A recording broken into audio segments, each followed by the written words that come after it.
you guys, welcome back to my channel and welcome to a new dragging video episode. I'm so excited about this one. So let's just get started. We're here at Chanel's flagship boutique on Cambon in Paris, France. Shopping around the area yesterday, I had great service in every store except Chanel. My intention was to buy something, but as soon as I walked in, I was asked, "Can I help you?" I said I was just looking for now. She then rolled her eyes and said, "Of course you are." Rude, unprofessional, she lost my business. Get her away from that position. First of all, you said that you were going to walk into the store to buy something. So why didn't you say, hello, can I help you? Yes, I would like to buy something. Like, what are you doing? Of course you're going to be skull dragged, particularly in flagships. I've always told you guys my top tip for shopping in Europe. Frankly, I think that this tip applies everywhere in the world. If you want to go to a flagship, just go there to buy something. If you want to look around, go to the department stores. If this person had gone to Printemps or Galeries Lafayette's Big C stores, they're absolutely fine with you just milling around. I popped into the Galeries Lafayette one. I didn't film a shopping vlog or anything. I was like, "Oh, hello, I'm just looking around." They're like, yeah, sure. You just look around. I didn't take pictures that day or anything like that, but I was just milling around. They're used to people milling around in the department stores, whereas in the flagships, it's like, I think that they really want to know from the beginning if you are interested in buying something today. And I've always said that, just let the girls know that you're buying stuff. I think I'd mentioned this in the previous dragging video, that luxury essays have trust issues with us. They don't trust us anymore. They're like, these girls aren't buying anything. So that, for her to say, of course you are, and to say it sarcastically is pretty rude. But you said that you were there to buy something. And then when you were asked, "Can I help you?" you were not ready to buy something. So I don't really understand the point of that. So I'm sorry, I'm on Big C side here. You were asked a question, answer it properly, instead of being like, "I'm just looking." You're not just looking. You claim you were there to buy something, unless you really were just there looking around, in which case you're gonna get dragged. The next one is also from Chanel Rue Cambon in Paris, France. Every time we visit Paris, we get to pick a new designer handbag for my sister-in-law. This time she was hesitating between a purse from Chanel, a purse from her, and another brand. We looked around for 10 minutes looking for a specific design, but we couldn't find it. We asked an employee if it was available in the store, but the person told us we needed to find a store counselor to help us. We then asked someone else who answered she couldn't help us. Then we needed to be on a waiting list for 20 minutes to an hour to have our answer. So here we are in Chanel's flagship store on a waiting list just to know the availability of an item. Needless to say, we left and immediately went to another design store with exceptional service. First of all, and then also, by the way, he says here we are in Chanel's flagship store on a waiting list just to know the availability of a $7,000 item. If you are familiar with the world of high-end luxury handbags, that's child's play. Okay, Big Fendi, have one of their exotic pieces, that's a ton of money. Men's have pieces that are a ton of money. $7,000 is a lot of money. There's no question about it. But every single person in that store that day has the ability to afford a $7,000 handbag. So you're just like everyone else. I hate to say it, but it's like a luxury supermarket. It's like when Karl Lagerfeld did that, the catwalk show, that was inspired by the supermarkets and stuff. Welcome to Paris, okay? It's the flagship store for one of the most iconic and most important and most profitable luxury brands in the world. You didn't make an appointment. Your sister-in-law is one of many people who was in the store that day trying to buy a high-end designer handbag. She's not any different than anyone else, because at the end he says they missed out on a high-spending customer. There are people who walk into the Cambon store and spend 50,000 euros on ready-to-wear. There are people who literally will spend that money, will spend 50, 60, 70,000 euros on prêt-à-porter and have not even touched a handbag. So, to them, it's just another day for them. I'm not saying it's right. I'm just saying, don't think that your money matters more than other people's money in the store. If you think your money matters more, then please come correct a little bit and be like, okay, let me go make an appointment. I'm sorry, I don't feel sorry for these people. Oh, we have $7,000. So does every single person in that store. Now what? The next one is the Chanel boutique, I think in the Mall of the Emirates, in Dubai, in the United Arab Emirates. The staff of this shop tries to create an ultra luxury experience, but instead it turns into a process of humiliation, starting from the process of how they meet you at the door. They tell you, don't talk to anyone, until they approach you, and then they take it next level and tell you, they give you a warning when you touch an item on display. You can only watch, you can't touch. There was another customer besides me also taking shoes to have a closer look at them. Nobody told her a single word. No other luxury designer boutique is doing this. I asked them if they've ever seen such horrible attitudes towards clients in other stores. You go to Big H, Dior, Louis Vuitton, Prada, their stuff makes you feel Prada, I beg your pardon, their staff makes you feel comfortable. This is so ridiculous. A client walks in with a purpose to spend money. Can't you be so kind? And this is not the first negative review about this experience. I wanted to talk about this whole thing about like touching things in stores, because it's a huge theme of a lot of these dragging reviews. But since I've been filming these videos, a lot of people have been told off for touching things. This customer in the Dubai Chanel Mall of the Emirates boutique gets told off. I remember someone went to the Big H boutique in Toronto, Canada, touched something, got told off. Big H is also really big on this. Like in the Parisian boutiques, they have signs like, please look with your eyes, don't touch. You know, I think with the whole touching, Louis Vuitton I found doesn't really seem to care if customers touch display items, but there are certain brands that are really stressy about you touching things. This is not the first time I've read a Big C review where the girls are being told off for touching things. I think that this is a tough one because when I've been to Louis Vuitton boutiques, I've picked things up from display and looked at them and touched them. It's fine, and everyone is doing it. I think it might be a cultural thing perhaps, but I think also it depends on the brand. Louis Vuitton don't seem to care, but definitely Big H does care, and it seems like Chanel in this specific location also cares. And I think also the tough thing is like, this is Dubai, you know, there's a ton of money locally, locals have a lot of money, expats have a lot of money, and tourists have a lot of money. So everyone, like, it's going to be hard for you to kind of stand out in a store like this. I know that people don't like being told, wait until someone's ready to deal with you, but it's because the brands want to give that like one-to-one, like personal service. Again, a very unpleasant, you know, unfortunate experience. But it's just one of those things. You were told, hey, don't look, you know, you were told, don't touch, just look. It's their store, their rules. I'm not saying it's right. It's unpleasant and it's unfortunate, but you know, it is, it is what it is. The next one is from a gentleman talking about an experience his wife had here. Completely arrogant. We went because my wife's bag had a quality problem. They said that we have to wait because there are no fashion advisors.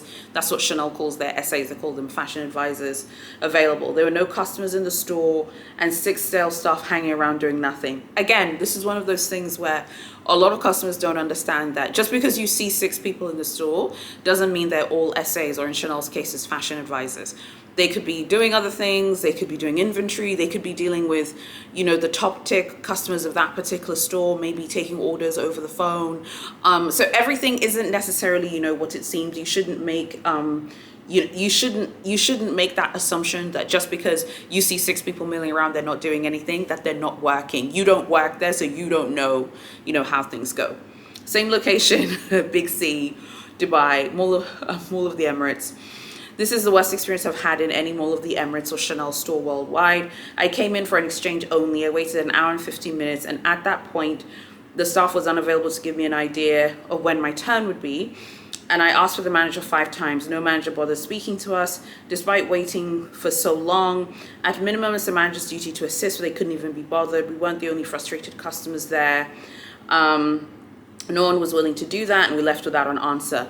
I feel like sometimes brands, they can tell who is coming there to do exchanges and stuff. And I feel like for a lot of these brands, of course, brands should do an exchange. If you want to exchange something, you have every right as a customer to be like, hey, I want to come and exchange something. But I feel like a lot of houses do not like dealing with customers who are doing exchanges because they're not making any money off you. So the moment you're like, oh yeah, I'm here to do an exchange, you're like, oh, okay, but you can wait then.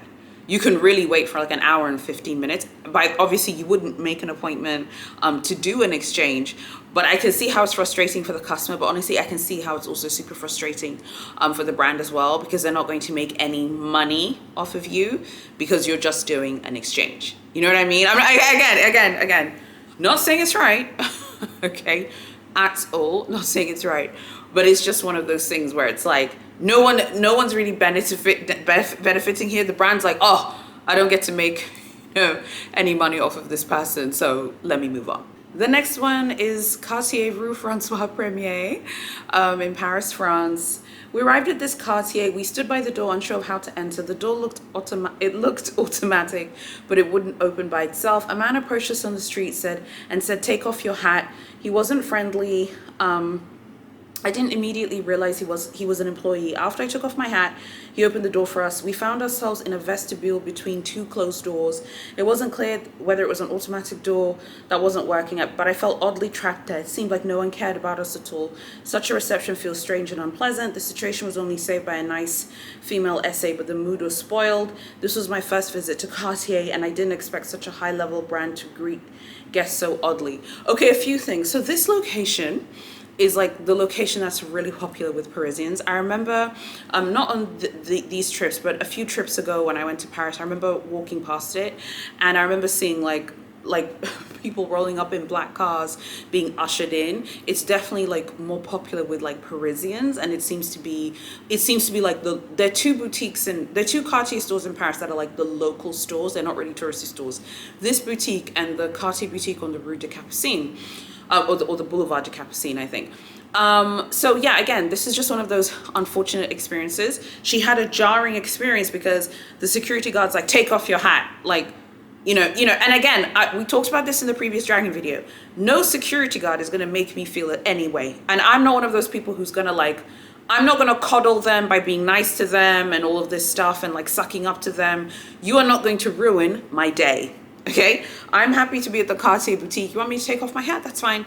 Of course, you take off your hat because, you know, they do it for security reasons. You know, this was her first experience. I think for first experience, maybe going to like the flagship Cartier probably would have been, I think, a better idea. Because I just feel like the flagship is like where everything started. It's like where the dream happened for Louis Cartier and his heirs and so on and so forth. She probably would have had a much warmer, a lovely experience, which is on the Rue de la Paix, which is close to the Place Vendôme. I think this is just one of those things that's just a very unpleasant, unfortunate experience. But as I always tell you guys, I beg your pardon, just ignore them. Don't even let the essays the security guards who power trip make you feel any kind of way.